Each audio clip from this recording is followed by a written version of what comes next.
U.S. Modernist Radio is part of DesignNetwork.org, exclusive architecture and design podcasts reaching creative listeners worldwide. Hello, I'm Sharon Prince, CEO and founder of Grace Farms in New Canaan, Connecticut, and you're listening to U.S. Modernist Radio. Mama don't allow no architecture around here.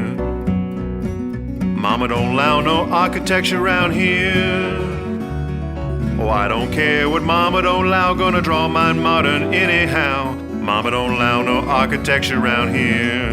Welcome to U.S. Modernist Radio, where we talk and laugh with people who enjoy, own, create, dream about, preserve, love, and hate modernist architecture, the most exciting and controversial buildings in the world. Is there, in truth, no beauty? That's a line from the poem Jordan by George Herbert. It also gets to one of the fundamental questions of architecture. What is a beautiful building? What is an ugly building? People have very different reactions looking at, say, Biltmore versus Fallingwater, and not just because they are vastly different sizes of houses. Joining us to discuss beauty in architecture is Don Ruggles, author of Beauty, Neuroscience, and Architecture, and the producer of a new documentary, Built Beautiful. Next, it's special correspondent Raymond Neutra with author Lisa Heschong. Finally, stick around for architecture commentary on Frank Lloyd Wright's masterpiece, Fallingwater, from our newest commentator, TikTok sensation Louisa Whitmore. And now, your host, George Smart. Thanks, Tom. Is there in truth no beauty? Besides the poem, that's also the title of an old Star Trek episode. I knew it. The plot is remarkably similar to many in the original series. For example, Kirk hits on an alien woman, Spock mind melds with an alien being, and Scotty says, "Captain, the engine's gonna take it, she's gonna blow!" And in the end, Kirk gives the alien a rose and moves on to another episode. Still, today, giving someone a single rose means you're choosing someone else, a la The Bachelor and The Bachelorette reality series that continue to spread across America like a virus. I think we should introduce this ritual to big architecture competitions. And of course, they need to be televised. We need a host, say Brad Pitt. Brad kind of fancies himself as an architect. Although outside of some ill-advised Katrina houses in New Orleans, he's not generated much in the modernist department. It's too bad he didn't stick with Jennifer Aniston, because she owns one of the coolest modernist houses in L.A. by Quincy Jones, the architect, not the musician. Although I imagine both have set foot inside this house over its lifetime. Okay, so on to the architecture reality show, where Santiago Calatrava or Frank Gehry or Jean Nouvel or even Bjarke Ingels gets knocked out of a lucrative $500 million museum commission. I want to see Brad Pitt go over to them, say something sappy, touch their cheek, and hand them a big old rose. U.S. Modernist Radio is underwritten by Wendy Robineau and Don Beskin, and by modernist realtor Angela Roll. In a story we are largely making up, Angela Roll supported her family from the age of 12 through black market carpentry and off-the-books house flipping. At 18, following a scandal involving goat cheese, Cristal, a Home Depot gift card, and Richard Meyer's older brother, Oscar, Angela was recruited to design school and discovered, like most architecture students, nutrient and sleep-deprived studios where the heat and the AC had a mind of their own. Upon graduation, she traveled to Berlin and then to 13 more countries, visiting modernist houses and searching for the best Chinese dumplings outside of China. While sketching a house design on a napkin over meatballs at IKEA, Angela decided to return to the U.S. and become a formidable real estate agent with specialized design training, capable of brilliant advice to buyers and sellers of modernist houses on everything from appropriate renovation to the location of those amazing Chinese dumplings. It's in Scotland, of course. Angela Roll is your special real estate agent. Reach her at angelaroll.com, that's ROEHL, or 919-995-0550. Thank you, Tom. Don Ruggles studied architecture at the University of Oklahoma. In 1970, he founded Ruggles Mabe Studio, a firm in Denver, Colorado, responsible for over $6 billion in projects around the U.S. and the world. He's been president of the Rocky Mountain chapter of the Institute of Classical Architecture and Art and serves on advisory boards in several other institutes. He's the author of Beauty, Neuroscience, and Architecture, Timeless Patterns and Their Impact on Our Well-Being. And he's the producer of a new documentary, Built Beautiful. Welcome, Don. Thank you so much. I'll try to live up to that great introduction. So how are you all today? You good? We're good. Yeah, we're doing fine. So Okay. I'm guessing you've run into some of our sort of classically oriented guests from before. David Brissot, Justin Shubo, Dr. Curl, Catesby Lee. Any of those names ring a bell? All of them. Absolutely. You know, leaders in the profession, particularly on the traditional architecture side, and oftentimes kind of strident voices against modernist. I'm not. I actually grew up in a modernist house that was built in the late 40s. My father was a jazz musician, and he wanted a house that kind of respected the music that he was playing. Like Dave Brubeck. Right. Very similar. Yeah, we listened to Brubeck constantly in our house. So the architecture was kind of synchronous with the music. And Who designed the house for him? Well, it was a local architect in Tulsa, Oklahoma. So I don't know who the author of the design was. Yeah. But your original graphic for your show has a butterfly chair on it. Of course, yeah. I grew up climbing all over butterfly chairs. No, they're Me fun. too. Part of my upbringing. Oh, yeah. So anyway, I just, I want to start this interview by saying that I respect modernism, and also I respect great traditional design as well, and I think there are similarities between the two. And you just mentioned Falling Water and the Biltmore. Well, both those houses are made of the same inherent pattern. Now, of course, when you look at them, it doesn't register that way, but it's pretty remarkable where Morris Hunt and then Wright were both kind of schooled in the same geometric paradigm, and Wright, of course, took that paradigm and expounded upon it and kind of frankly blew it up, but he never lost it. He just destroyed the edges, so the core was always there. And it's there in Falling Water. One of the things that I'll talk about today, if given the time, is what that pattern is and what it means to us, and it's profound. Oh, absolutely. I was fascinated to learn about this pattern in watching your movie. And so we'll get to that in just a second. But I want to start first more generally. Besides the visual aspect of beauty, are there some aspects of our own health that are impacted by how a building looks?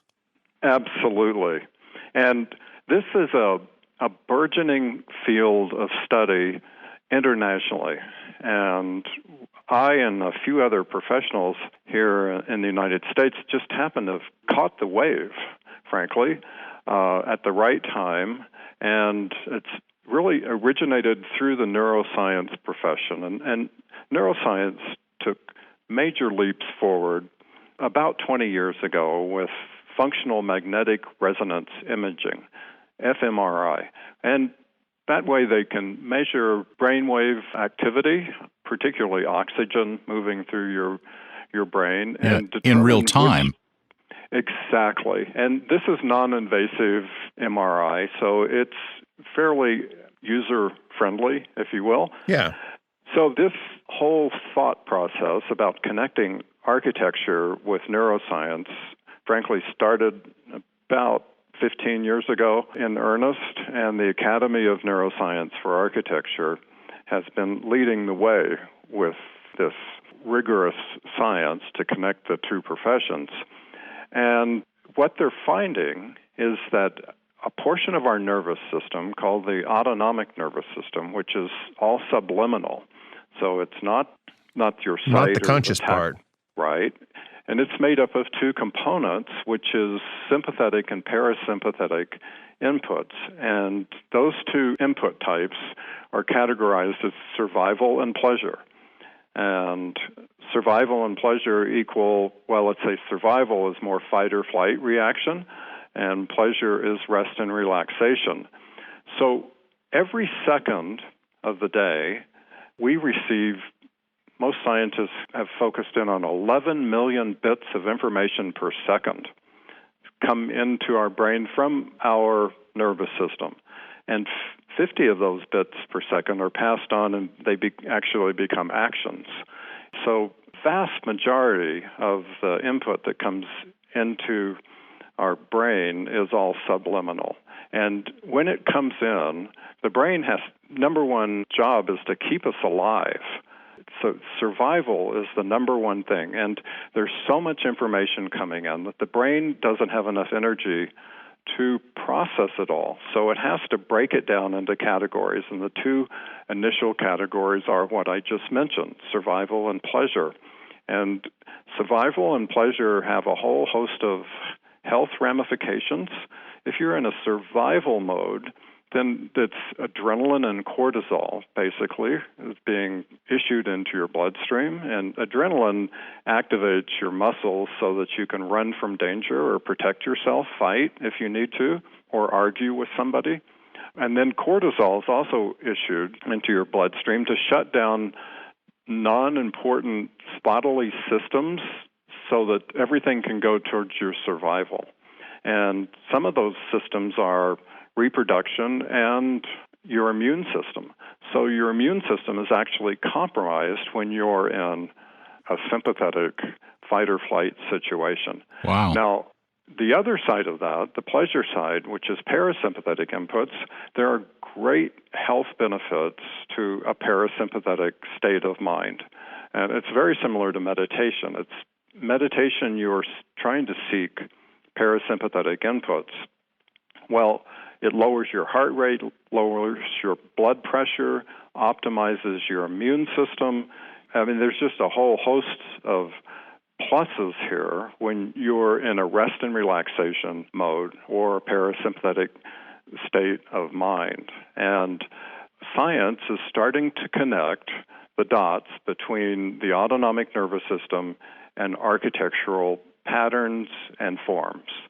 And there's much research going on around the world, and it frankly is groundbreaking because what the deduction here is that forms are creating stress if we don't recognize them, and then put you into a fight or flight sympathetic reaction mode, which then in turn triggers elevated heart rate, elevated blood pressure, compromised immune system, compromised reproduction system, and even affects the DNA, which in turn affects the length of your life. So this is mind-boggling in its implications for architecture.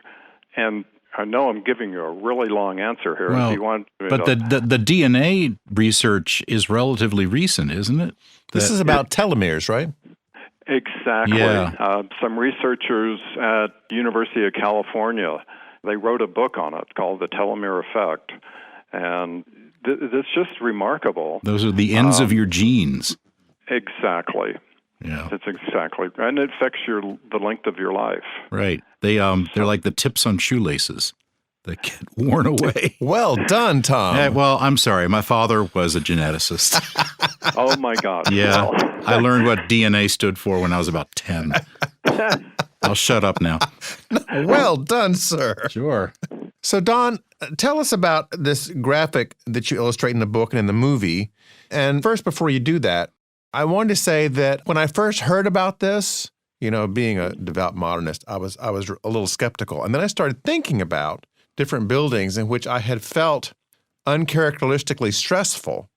So, for instance, if you go into a typical government building, like if you go into a, not one of the celebrated ones, but like a Social Security office or a DMV, they're notorious. You don't feel that sense of well-being. You don't feel your heart rate go down in the DMV. Right. No. Exactly. So what is the pattern that you come across that cuts across the different genres of architectural styles? Our firm does lots of residential work, and clients are always coming to us and telling us, well, we want this style or that style, but we want it to be timeless. And in 2009, I was asked to give a talk on timeless architecture, and I started doing research for it, and that led me to the Academy of Neuroscience for Architecture, and I happened upon some papers there that helped form my lecture about timeless architecture. And so I gave the talk and received really, really positive response to it. So I did some more research and gave the talk again, and the ball started rolling. And what we found is the most timeless pattern there is the facial pattern. And it all comes back to the bonding that happens between parent, particularly mother, and child from the minute they're born. Now, a child has to find a face in order to survive. And that's Darwin's quote. And I think once you hear that quote, you certainly understand it, because a child cannot survive on its own. It has to have a caregiver to take care of it. Our DNA instructs us to find a certain pattern. And from the moment we open our eyes, and we can't see very well in the first few months, it's all, it's fairly fuzzy. The optics just aren't clear yet. But what a child can see is 3 distinct dark dots, which is 2 eyes and a mouth. And if you lay those out, you take a face, and then you look at the 3 points, and you align a grid over it, it becomes a 3x3 grid, much like a tic-tac-toe grid. Or the Brady Bunch. Well, there you go. Yeah. Exactly. So that pattern, particularly the 3 dots, the child learns to associate what happens during the bonding process for the first few years of their life is love and nurturing and this strong sense of empathy. And it turns out that, and this is just my theory, that many people have worked on this, it turns out that you're looking for that pattern every minute of every day for the rest of your life. And when you find it, it actually triggers a sense of pleasure, because the bonding experience has been a pleasurable experience between parent and child, mother and child particularly. And that sense of pleasure is relaxing. And when you relax, then your brain relaxes and goes into a parasympathetic state, and it lowers your heart rate and lowers your blood pressure. So when you go to the DMV and you're standing in line with a lot of people that you don't know, and there's no patterns in there that you understand, your brain is looking around for reinforcement of where's the 3x3 pattern so I can have a sense of relaxation. And you're most likely not going to find it, which leads to low-level stress and a sense of discomfort. And this is profound for architecture, because so much of our modernist design is based on geometric paradigms that have nothing to do with the facial diagram or any of the other geometric schemes that science is looking at, biophilia and fractals and geometry from the human body and other natural kinds that we evolved with. So that's why you feel a sense of discomfort in a government building that has no geometry to it that's understandable. Your brain's looking for geometry so it can relax, identify it, categorize it, and you can relax. So, Don, give us some examples of both classical and modernist buildings that really fit this pattern that people might know of. Well, the U.S. Capitol is a great example of 3x3. Now, you look at it and you go, well, that's massive. How can that be? But if there are patterns there, like the colonnade on the main frontal side is a 3x3 grid, just start to look, even the 2 side wings. Right. So that's one element, and then the core is element number 2, the center, and then the right-hand side wing being 3, and then top, middle, bottom. And you start to look and you notice that it occurs over and over and over, even down to the smallest detail. So it's constantly being presented and reinforced and presented and reinforced. So that's a really strong example that most all of us know about. I don't know if I can give you an example where it's just not prevalent at all. Something that would have been built in the 2000s, some really unusual geometry that has no sense of left, center, right, top, center, bottom at all. It's kind of uniform, twisted geometry. Yeah, I imagine there's a branch of modernism in what you call odd angles and sharp points that violates this pattern completely. Completely. That is actually, those sharp points are actually threatening to us. All of this is part of our DNA when we evolved over millions of years. Before there were buildings, our ancestors were learning what is going to cause us trouble and maybe kill us, and what is going to allow us to survive. And sharp angles and points would have been dangerous. I mean, if you came upon a cliff that was all jagged, sharp edges, that's a pattern to avoid. And if you came upon a meadow that was a flowing stream and some trees and fruit, that's a pattern to approach. So that's a rest and relaxation pattern, whereas the jagged angles of the cliff would be a fight or flight situation. So these really unusual geometries that were being part of our architecture these days, those geometries are hard for our brain to process. So if the brain can't process it immediately, then you start to go into stress. The brain wants to take something in and get rid of it, put it away. And when it can process something easily, it relaxes. And when it can't, then it's stressful. Tom, you've been in a building that made you a little crazy. Yeah, in Toronto. The Royal Ontario Museum. Have you ever heard of it? Oh, it's in my book. Is it?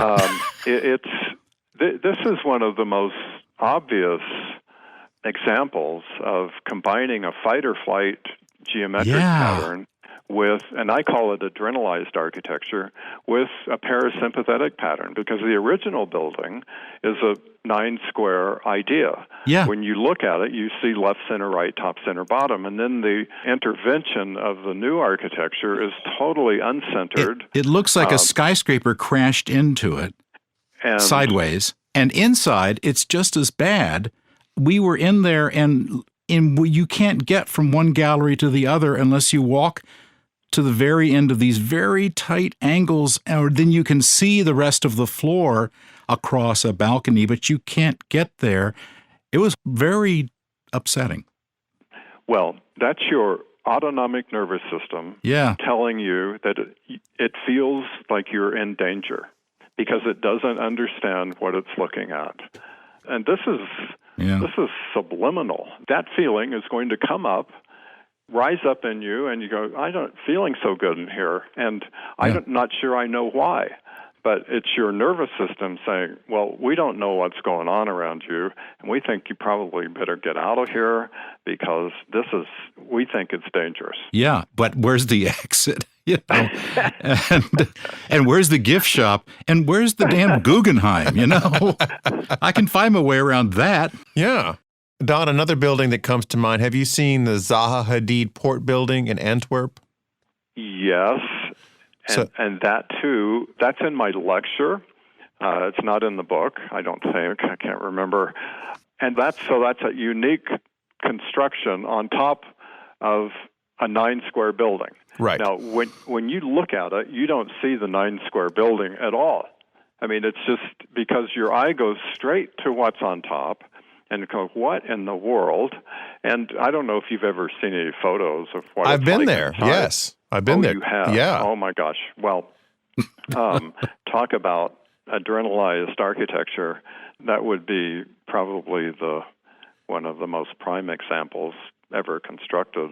Well, one of the things that I thought was interesting about going there is, you enter through the historical building, and then you go to the elevators, which take you up to the new part. And the Port Authority was very gracious to our group and took us on a guided tour of the whole thing. And, the most unsettling part about it for me was the fact that once I was up on the new part, I was thinking to myself, why did they just not build the new one and tear down the old one? Because this building by itself would be pretty fantastic. It has an amazing view. It's super well organized on the inside. and you actually feel good and calm once you're in it. But the transition between the other one and this one is a little jarring. No kidding. Wow.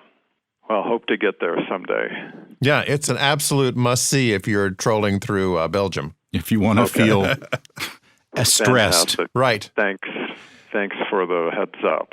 Don, I understand that Frank Lloyd Wright was one of your early inspirations from watching him being interviewed by Edward R. Murrow on TV in 1957. Now, this was not the famous episode with Mike Wallace where Mike was continually smoking and Wright was notoriously arrogant about himself. So what was the interview you watched? You know, I was just a young man when that happened. I think probably about 10 years old, and we had a small black and white TV. It's a kind of the new toy in the house, really. And I just remember this gentleman on the TV, Frank Lloyd Wright, and he talked about this building he had just designed, and it was the Illinois, which was a mile tall. And I was absolutely dumbfounded. I went tearing out of the room to try to find my parents to share this amazing vision. And I think that, frankly, that's what started my fascination with architecture from that moment. I used to ride around town on my bike looking for modernist houses. And there's a Frank Lloyd Wright house in Tulsa, which he built for his cousin. And it's fairly large. It's all one story. Well, it's mostly one story. So I finally found that, and I remembered being slightly disappointed that it wasn't some really totally unique modernist creation. But, you know, now you'll look at it and it's a genius piece of architecture. So it was a fascination early on with modernism and the uniqueness of it that really drew me into architecture. Did Wright's work follow this 9-point pattern to any extent? It did, absolutely. He was, frankly, mentored by Louis Sullivan, who was trained in this old geometric paradigm. And I have to say, Corbusier and Mies van der Rohe also were trained as traditionalists. You look at some of Corbusiers' early work, and it was 9 square compositions, and Mies van der Rohe's first house was an arts and crafts 9-square composition. So they all understood this. That was part of their training. They, of course, moved on to different ways to express it.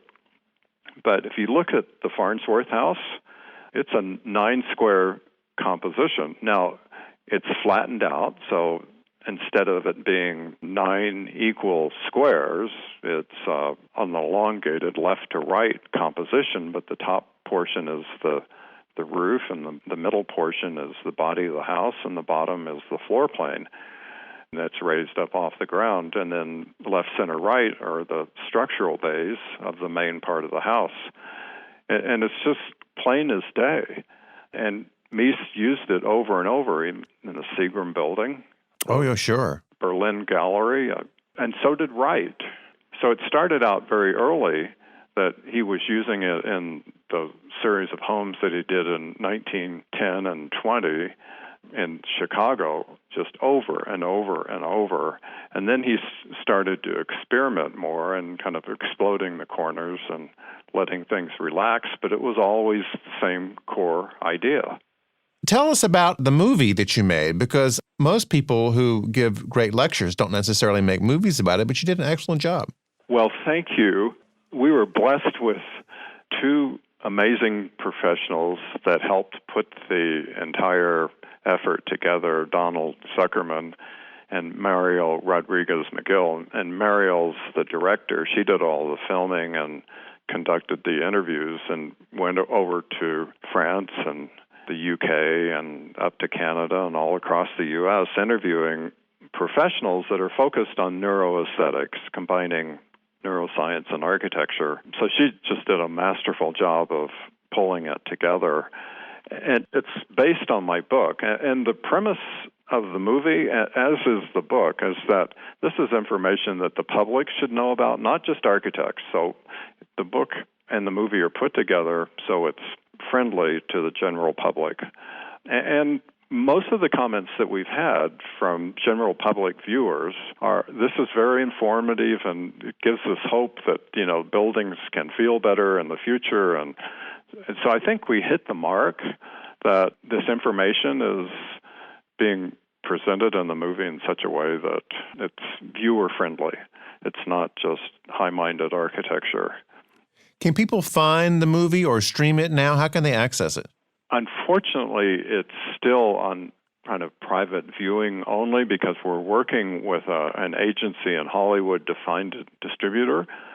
And until we find a distributor, we can't put it out on social media or anything. Sure. However, if anybody wants to contact me, I'm glad to send them a private link and a password. If you have an organization you want to show it to, I'm glad to help out with that. So we'll make it available to you, but it's just more on a private one-to-one basis or directly to an organization that's going to screen it. So we're interested in helping it be put out in the public, but I just need to protect it against showing up on YouTube, right. Exactly. So please feel free to contact me, Don at rugglesmabe.com, my email address. Glad to help out. The book is Beauty, Neuroscience, and Architecture, Timeless Patterns and Their Impact on Our Well-Being. And the movie is Building Beautiful. Thanks so much for joining us, Don. Well, thank you. This has been a lot of fun. Your efforts are commendable to promote really great design for everybody. So thank you for all your efforts. Continuing our theme of beauty, Lisa Heschong is principal of the Heschong Mahone Group, vice president and chief building scientist at TRC Energy Services, and a licensed architect. She is an expert on lighting and natural lighting, leading groundbreaking research on daylight in classrooms and student test scores, retail sales, and office worker performance.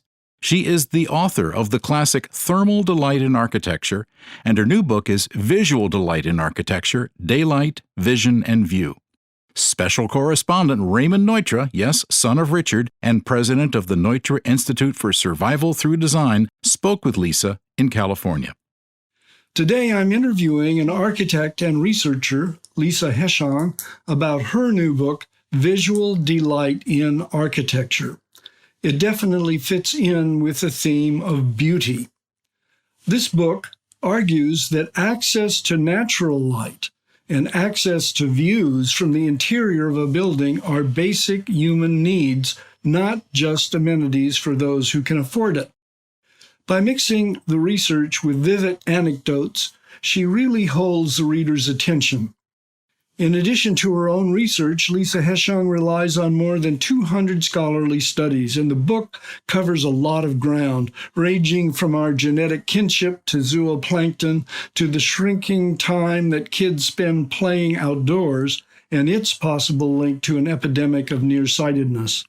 We can't cover it all, so in this interview, I want to focus on one topic in the book, that dealing with the importance of views from inside a building to the outside, how that influences how well we think and why.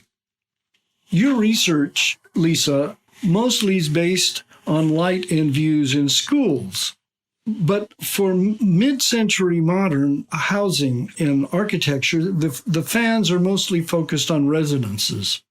What did architects like my father, Richard Neutra, intuit about light and views, and what lessons has that given us?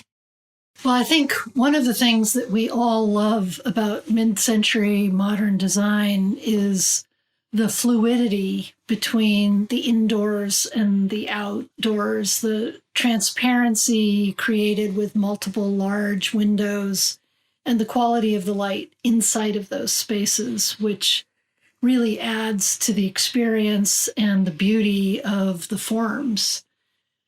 Those same ideas were instrumental in early concepts that Neutra and others helped develop about healthy schools back in the 20s and 30s after the first flu pandemic, with large movable glass walls that would allow classrooms to immediately move outside with cross ventilation. So there was plenty of fresh air within the classroom, and natural light coming from both sides. And those are the kinds of schools that I grew up in Los Angeles and loved as an elementary school child. But they started to disappear in the 60s and 70s when more and more concern about the energy performance of buildings started to view windows as the enemy. And understanding that trend was part of the motivation for me in writing this book. Why did those finger schools fall out of favor? What was the rationale for it? Well, there was primarily a concern just about the square footage of the site, that you could build more compact schools on smaller sites in urban areas. And then there was a secondary concern about the energy usage from large walls and thin windows. And so we started to focus more on economy and less on the well-being of the children inside of those spaces. As a result, schools lost more and more windows. They became more factory-like spaces, to the point where in the 1980s, people were building schools with no windows at all. You had an episode with the folks at ASHRAE, the American Society of Heating and Air Conditioning Engineering, about the importance of views. I guess you had convinced them that natural light had a role, but views was something else. What was that all about? Well, we were helping them to develop a new national code for healthy buildings. And we had three proposals. One, to increase the amount of daylight within spaces. The other, to increase the amount of control that occupants had over those windows with curtains and blinds and shutters. And then thirdly, to guarantee that a certain amount of the space would have access to views of the outdoors. And that view proposal was considered the most controversial and ultimately voted down, with a rationale offered by one person that views were just an amenity, that they weren't part of what constituted a healthy building. Well, that got my ire up, and that was another motivation for writing this book. So what kind of research did you do on schools, natural light, and views? Well, we have studied 4 very large elementary school districts in California, Washington State, and Colorado, combining statistical performance for over 20,000 elementary school students and looking at how well they performed in classrooms that had more or less daylight and more or less view. And the answer came back consistently across all these different populations that more daylight and better views were associated with better performance on math and reading standardized test scores. These studies were very carefully done, comparing before and after, and we got a very consistent signal across all 4 school districts. I suppose that people wondered whether the social class or other characteristics of the children were different between these different kinds of schools. How did you deal with those criticisms? Well, we controlled for that. We had demographic information about the students, the teachers, and the neighborhoods. And all of that was considered in these large statistical equations that we used. So now you have some evidence that the view is not just a question of aesthetic appreciation, but has an impact on performance. But wasn't it the case that the folks who wanted to take the windows away also were concerned that children would be distracted by looking out of the windows? And yet you found that, no, they had windows, they had views, and they did better. But what do we know about distraction and daydreaming? Well, one of my favorite topics. I contend that distraction is a good thing. And furthermore, recent neurological research has shown that daydreaming is constant among the whole American population, that adults and children spend about 50% of their waking hours, quote, mind-wandering or daydreaming, and that our brains are actually alternating back and forth between outward tasks and inward self-awareness. And the daydreaming is part of that autobiographical self paying attention to our bodily needs and our past and future desires. So the brain is doing this balancing act between thinking about what we're supposed to be doing and then thinking about what our body wants us to pay attention to. And so having supports for daydreaming, such as beautiful views, have actually been shown to improve cognitive performance, to improve creativity, to improve memory formation and memory retrieval, all of which would contribute overall to better cognitive performance. Just as an anecdotal support of that hypothesis, my dad did his designs in his bedroom, which had a beautiful view out through some leafy trees onto the Silver Lake Reservoir. And so early in the morning, on 4 o'clock in the morning, he would get up after having interviewed clients the night before as to their programmatic needs. And he would kind of sleep on that, and then he would start sketching the preliminary elevations and floor plans of the project that he was doing for them. And I'm imagining that he would stop and look out of the window and ponder for a while, maybe mind wander a bit, and then get back to his design. So that would be an example of, by creating a view, he really influenced not only his delight, but also his efficacy as an architect.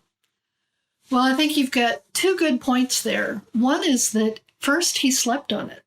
And we know that sleep is very important for incubation of problem solving, coming up with creative ideas, and better cognitive performance.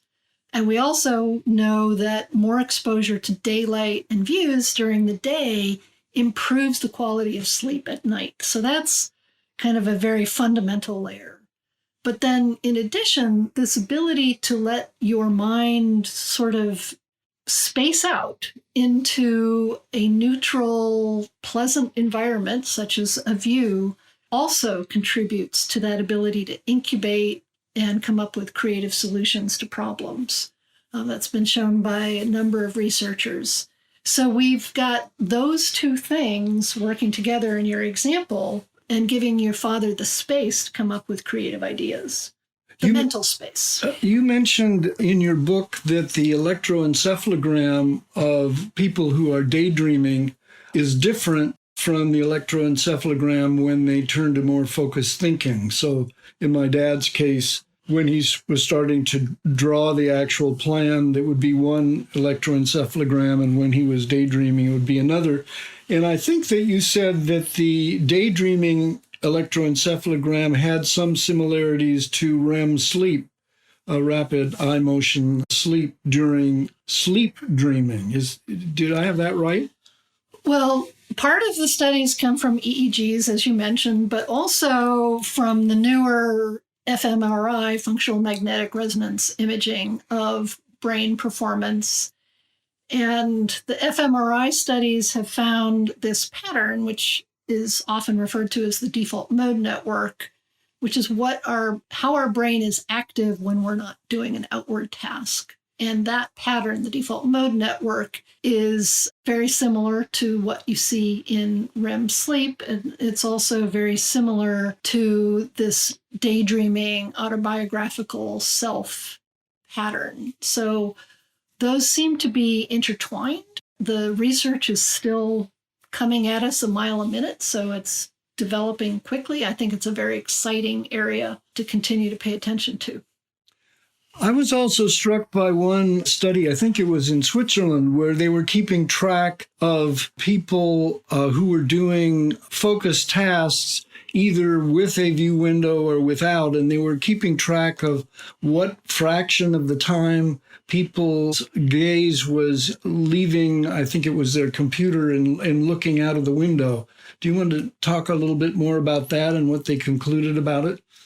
Well, it was a very clever study where people were given 3 different types of tasks, either one communicated verbally over a phone or on paper or via computer. And then they tracked where people were looking as they went through this task. Turns out that given the opportunity, people were looking out the window about half of the time. And especially when they were thinking about what it was that they should do to answer these task questions was when they spent the most time looking out the windows. So it's this contemplative moment of, what do I do? How do I solve this problem? What's next? That's when people tend to shift their gaze to look out the window. Now, in the last year, some big fraction of the American workforce had been working from home and doing just the kind of tasks that you're describing, but in their bedroom or in some room that has acoustical protection against the activities in the rest of the household. So how is a mid-century modern bedroom or home likely to perform as compared to the more traditional place that, yes, it may have enough natural light, but the developer who built the residence wasn't paying much attention to what you see outside of the window? Well, I think that the majority of us, not all of us, but the majority of us want that window near our desk to gaze out of in contemplative moments. And there's lots of evidence in the book of what the content of that view is considered most supportive. Being able to see birds, being able to see trees, being able to see movement and water are all highly favored, as real estate agents well know. So the more life that we can see out the window, the more engaging it tends to be, and the more it draws our focus for those moments when we need to think through our problems or think through an issue. And so curating a view, thinking about what the person inside of the room is going to see when they look out the window, is a really important contribution that a good architect or designer can make to the well-being of the person in that room. And I think after we've all spent so much time inside during the pandemic, we also really appreciate the connection with other people and other life forms outside, that we don't feel so isolated. That's had a huge impact on how well people feel mentally and emotionally throughout the pandemic. You know, the place that I grew up in was a multi-household structure, all in a 60 by 40-foot lot. And the one household had its living room and bedrooms on the second floor to look out over busy Silver Lake Boulevard to the reservoir. And the other household was in a lower structure across from an inner courtyard that had a living room, and actually it was a mixed living room bedroom with an enormous sliding glass door that opened into an inner patio. So that the one of them had a mix of near views with shrubbery near the windows and then this reservoir and hillside on the other side of the reservoir. And the other one was just a very intimate view that was only about 20 feet away, but was a vegetative courtyard. And I think the Japanese even have different terms for distant borrowed landscape and near landscape, so that it doesn't have to be a spectacular landscape of the Grand Canyon in order to serve that focus, which says something about landscape architecture, even growing a vine on a fence outside your window, making a difference, because there's always going to be birds or insects or something going on there. Sure. The Japanese are masters of view, and they've turned it into an art form and even a religion. But I agree with you completely that it's the quality of the view, that there's a sense of actual daylight and the passage of time, the changing of light that you can see as the sun moves across the sky and the quality of light changes. And then simply having an environment that attracts life, whether it's a wall of ivy. I have a friend with a beautiful living room view of a wall of ivy where the birds flit around, and it's fascinating, even though it's only a few feet away from her inside. So there are many ways to make this work. There's not a single answer. There's not just one solution. It's an art form, and it requires, again, curating. It requires creative thought about how to enrich our views as much as possible, both in homes, schools, workplaces, hospitals. In some ways, we're captive of our Indo-European language, which tends to take gerunds and verbs and turn them into nouns. So we talk about a good view as if we're talking about an Ansel Adams still photograph. But in fact, it's a viewing experience that occurs morning, noon, and night, and changes with the wind and changes with the angle of the sun and the rain and so forth. And so these mid-century modern designs curated an experience, not a static thing. I agree. I think we're limited because we've seen so many photographs of these homes that we think of them as picture postcard perfect, as opposed to being a living environment that you experience under all sorts of different conditions. And it's really those dynamics that are so important in a view. And furthermore, it's not just looking at a picture postcard, it's understanding that that's an environment outdoors that you can move through, which helps to form a cognitive map of the whole environment that you're in.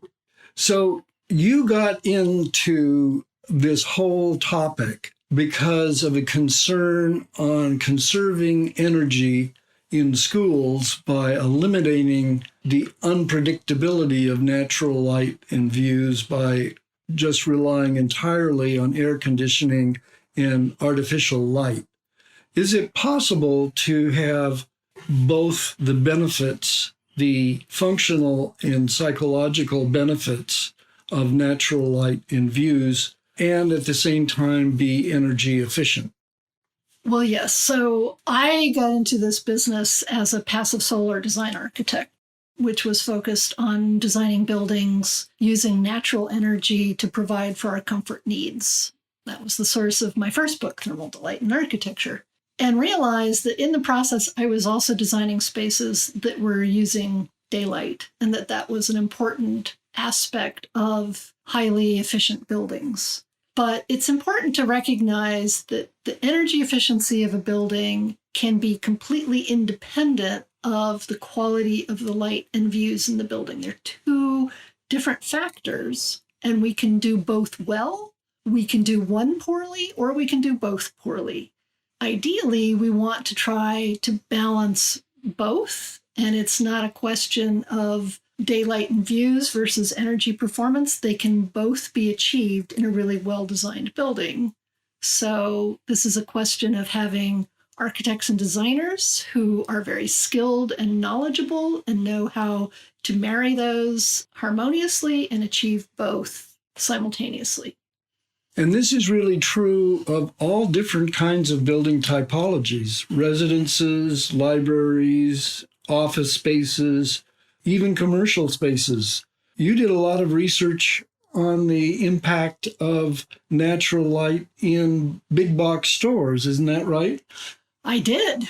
And it turns out that those stores with the most daylight were selling more than their brethren, all other factors being equal. So there's a quality of light that comes from this dynamic daylight, true natural light, that seems to really enliven people, attract them, energize them, and the results are very productive for retailers. They see higher sales and they see more sales. So this is Visual Delight in Architecture by Louisa Heschong. It's just come out by Routledge Publishers. And Lisa, thank you for this conversation, and I highly recommend this book. Well, thank you, Raymond. It's been a delight talking with you. And now a few minutes with the fresh face of architecture, TikTok design critic Louisa Whitmore. For my first segment on the U.S. Modernist podcast, I want to talk about one of the most iconic houses of the 20th century, Fallingwater. I'm going to spend about 30 seconds giving a brief overview of its history before I start talking about its appearance. So if you want, you can take the time to look it up, unless you're like driving or something, in which case, please don't. Okay, go. First, in the mid-1930s, world-famous architect Frank Lloyd Wright was having kind of a rough go of it, because it was the Great Depression and everyone was having a rough go of it. But that changed in 1935 when he was hired by the Kaufman family to design them a house in the country in Mill Run, Pennsylvania, and he designed his masterpiece, Fallingwater, a house so iconic that it and Frank appeared on the cover of Time magazine in 1938. The Kaufman family moved into Fallingwater, but when the elder Kaufmans died, their son gave the house to the Western Pennsylvania Conservancy, and it reopened as a museum in the mid-1960s. All right, let's talk about the appearance. The first thing I have to say about Fallingwater is just, it's so beautifully integrated into its environment. It has several floors and terraces, and it's built on top of a waterfall, which is hilarious to me because the Kaufmans actually asked to be able to see the waterfall from their window, and Frank Lloyd Wright was like, no. The waterfall will be part of the house. The house will be built around and on top of it. You will always feel the waterfall's presence. It will be like a fourth family member. Yeah, you heard that right. This incredible house was designed for 3 people, and it wasn't even their main home. The thing about Fallingwater is that it just wouldn't work anywhere else. Like, having every floor and terrace jut out at a different length works really good for a hill in the woods, but that would be just awful in, like, a suburb. Please take a moment to imagine this building on just any normal street. I also think it's funny that the house is very private and enclosed, but that's really redundant now that it's a museum that you can take tours of. The house is just beautiful, but my favorite part is the path in the back. Because of the beautifully integrated into the landscape part, this path goes up a hill, so it's a series of landings with steps in between. That's great. Practical. The bit I like is the awning, which follows the path, except instead of a few small steps between sections, it's just one big leap, one big step between each section, and some urge inside of me tells me that I have to climb it. Oh my goodness, I want to climb on top of that thing so bad. Is that disrespectful to the house? Maybe, but I wouldn't actually do it, so don't worry about it. Lastly, I just want to say, what kind of name is Fallingwater? That's just rearranging the words in waterfall to match Frank Lloyd Wright's initials. That would be like calling a house built around solar panels shining sun, as long as the architect's first and last name started with S. Get it? Sunshine? That last part might have gotten away from me a little bit, but thank you for listening.